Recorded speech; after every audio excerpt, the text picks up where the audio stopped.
Hey y'all, it's your girl Q. In my last video, I was talking to y'all about just, what it's like to be a digital nomad. So if that's something you're interested in, if you like traveling the world, if you like crazy adventures, go ahead and hit that subscribe button and tap in. So I've been having some really crazy stories since I've been here in Costa Rica, and I've been telling my stories to my friends, and all of them keep telling me that I need to go ahead, pick up the camera and do a little story time for YouTube. Typically, this is not my style of content. Y'all know that I usually do something a little bit more educational or motivational.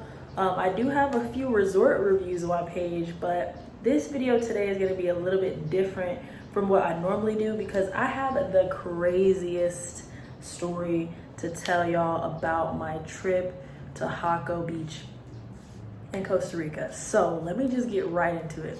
So I decided, I was like, you know what? I'm gonna go to the beach. I'm gonna spend the morning on the beach. And everybody I asked was like, oh, okay, yeah.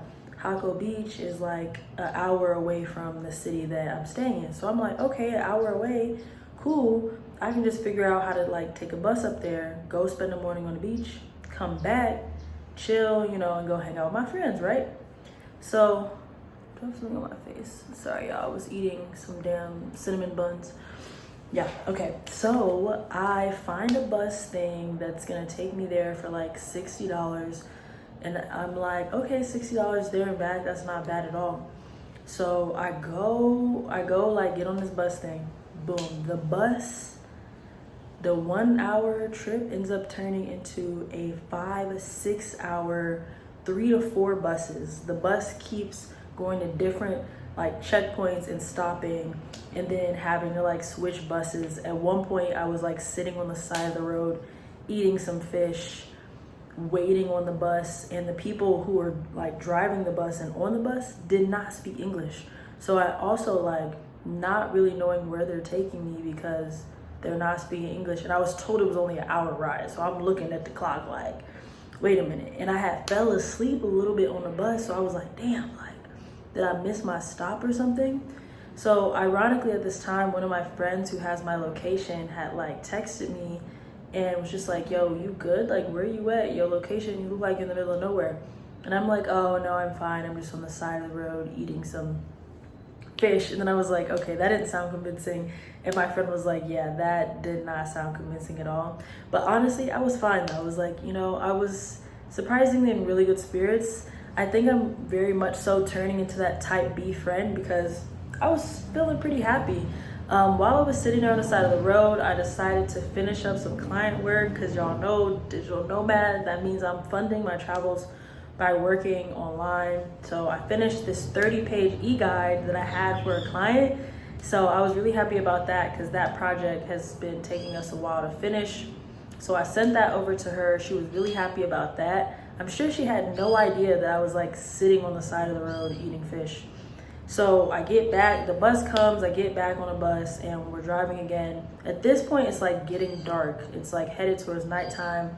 I'm crying on the bus, and I'm a real analytical person. So I'm like analyzing like, why are you really crying on the bus? Because I'm a really like go with the flow, chill type of person. So I'm not the type of person to just be crying on the bus for no reason. Like, I'm really just, let's just see how it goes. So when I analyzed why, I feel like it was because I really wanted to spend the morning on the beach. And then it's like, if I couldn't do that, I at least wanted to get the sunset. So we're like passing the sunset, and I'm trying to tell the guy on the bus to stop. And he's just like, oh, look. And it's just like, what am I supposed to do with the view if I can't even stop and take a picture of it? So I'm just sitting there, arms crossed, mad as hell. Finally, we get to the beach, and as soon as I get off the bus, I see the sunset. Like, it's freaking beautiful. Like, in that moment, I was like, everything is worth it. This was all worth it. So I walk onto the beach, I'm catching the sunset, it's going down, and then I'm like, okay, I need to catch the bus back.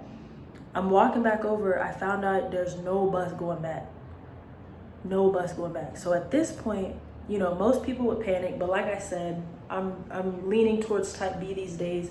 So I decided to just keep walking on the beach, like looking at the sunset, and I was playing some music, buenas vibras. I was vibing always. Follow my Instagram. But yeah, I was just chilling, and then it was getting dark, so I was like, okay, I need to find somewhere to stay. So my phone wasn't really working, of course, so I just was walking on the beach in the dark. I found this place that looked like a place to stay, and it was a school for surfers. I went there, I talked to the people, ended up getting a room to stay at this surfer school, and I met all these like cool surfer girls. They were like a wide range. They were like ranging from like 18 years old all the way up to like 30 years old, and they were so nice, and they were like, let's get food and drinks. So we went out, got food and drinks, had an amazing time, like partied all night, then came back a little bit early. They went to bed early. I want to say like 11, 12 o'clock they went to bed. And then I went back. I went to this bar that had like a pool, and I like sat at the pool, drank a margarita, and chilled. The story's not over yet though. So then boom, I go back into like my room. I'm fully clothed, by the way, because I did not know that I was gonna be staying the night somewhere. So I have like my full fit on, and I'm like laying in the bed. I wake up super early, like 6 a.m. in the morning, and I was like, okay, I need to get back home to my side. So I'm trying to get a ride. I like keep trying to get an Uber, and all the Uber people keep being like, do you have cash? Because basically they don't want to drive that far because Uber takes so many fees. But it's like, I'm not about to cancel the Uber and then just pay you cash when then anything can happen. I don't know, you know, anything can happen. You could take my money, you could do whatever. So finally I get Uber, and I tell him, I'm like, I'm gonna tip you really big if you just take me back to my city. So he takes me back. It's like a 2-hour drive. So I don't know why everybody kept saying 1 hour drive in the beginning. And then if it's the bus, like 5-6 hours. So that's something to prepare for if you're going to Costa Rica. 5 to 6 hours if you're taking the bus thing. But yeah, it's like a 2-hour drive it took me to get back to the city from Jaco Beach. And as soon as I got back, my friends texted me, and they was like, yo, do you want to go to the beach today? And I was like, hell yeah. So then they come and pick me up. No, I like, you know, I freshen up, shower, They come pick me up. We headed to the beach. They see my Instagram, and they're like, they see my pictures, and they're like, wait, were you just at the beach like today? And I'm like, yes. And they're like, what the heck?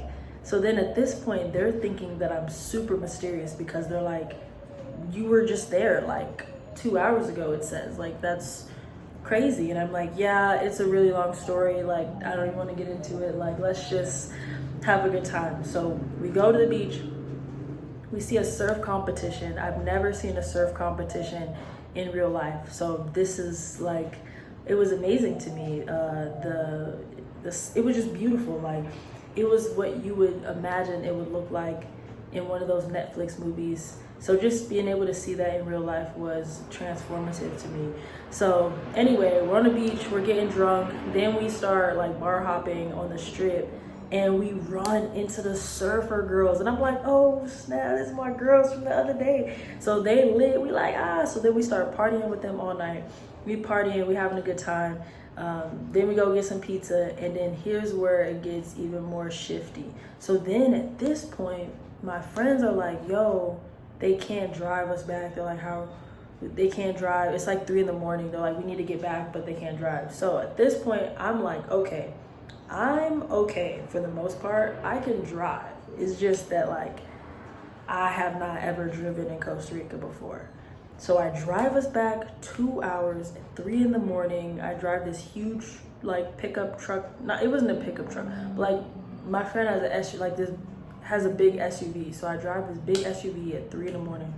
all the way back, get back, go home, wake up in the morning, and some of my toenails are gone. I don't know when throughout the night that this happened. But yeah, it's very jarring, it's very shocking. Every time I look at my foot, I'm just like, oh my gosh, like. But yeah, that is my story time of Costa Rica. I have way more stories like that.